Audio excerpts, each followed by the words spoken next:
Anger is like fire.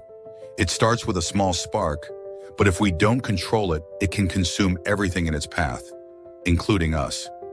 But how do we control this fire that burns within us? How do we avoid letting it destroy our peace? Let me share a story, a lesson from a Persian Sufi who mastered this art, a man whose wisdom has transcended time, Bayazid Bastami. Bayazid Bastami was known not only for his spiritual enlightenment, but also for his extraordinary ability to control his anger. One day, he and his companions stopped at a small house in a village.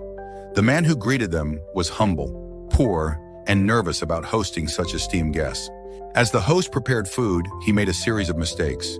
He spilled hot water on the floor, clumsily dropped a bowl, and seemed overwhelmed. The situation could easily have escalated into frustration. Most of us in that moment might have become irritated or impatient, perhaps even harsh with the host. But Bayazid remained calm, watching quietly. His companions, growing frustrated with the host's repeated blunders, began to express their displeasure. Yet Bayazid, with a tranquil smile, simply observed. He didn't react. He didn't let his anger show. And when they asked him why he wasn't upset, he shared something profound. Bayazid said, "I have learned to control my anger, for if I allow my temper to take over, I am no different from the man who spilled the water." This simple yet powerful statement contains the key to inner peace. Anger, my friends, is not something we can eliminate entirely. It's a natural human emotion, but how we respond to it is where our power lies. Bayazid understood that allowing anger to take hold of us makes us no different from the very thing that triggers it. We become like the fire, uncontrolled and destructive.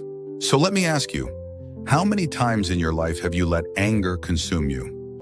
How many moments have you spent burning with frustration, only to realize later that the fire you allowed to rage inside of you only left destruction in its wake? I've been there too. We all have. In the heat of the moment, when someone cuts us off in traffic, when someone disrespects us, when the world seems unfair, anger can be quick to ignite. It feels almost instinctual, doesn't it? But the truth is, anger doesn't solve anything. It doesn't create solutions. It only adds fuel to the fire. It can cloud our judgment, making us act in ways we later regret. Bayazid Bastami's lesson is simple. Control the fire before it controls you. Like a spark that can become a wildfire, anger grows if we don't handle it with care. But when we take a step back, breathe, and let go of the urge to react, we transform the fire into something more manageable, something we can learn from. In every moment of anger, there lies an opportunity for growth. You see, anger often arises from our ego, from the belief that we are entitled to something, respect, control, perfection. But in that moment, we forget that the universe doesn't revolve around our desires. It is in surrendering that need for control, in embracing the present moment as it is, that we find peace. Think of anger as a fire, and think of your calmness as water. When the fire rages, pour the water of patience and understanding. Allow your response to be grounded in wisdom, not reaction. Bayazid's ability to control his anger wasn't just about suppressing a feeling. It was about transforming his relationship with it. He understood that his peace came from within, from how he chose to respond to the world, not how the world reacted to him. Now, I know it's not easy. It takes practice. It takes self-awareness. But the more we practice mindfulness, the more we learn to recognize the moments when anger is about to spark, the more we can make a conscious choice not to feed the flames. Remember, you can't control the actions of others, but you can always control your response. Every time you feel anger rising, pause, breathe. Ask yourself, is this worth the fire? Will this reaction lead me closer to peace, or will it burn away the very things that matter most? So, I leave you with this question. Will you let anger control you, or will you become the master of your own peace?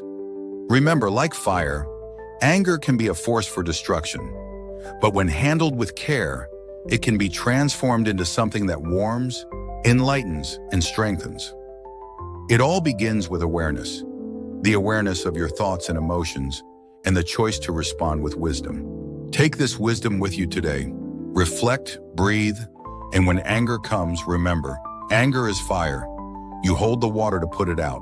If this message resonated with you, don't forget to like, subscribe, and hit the bell icon so you don't miss more wisdom like this. Share this video with someone you care about. Perhaps they too need the reminder that anger is fire, and peace begins with the choice to control it. Take a moment to reflect in the comments below.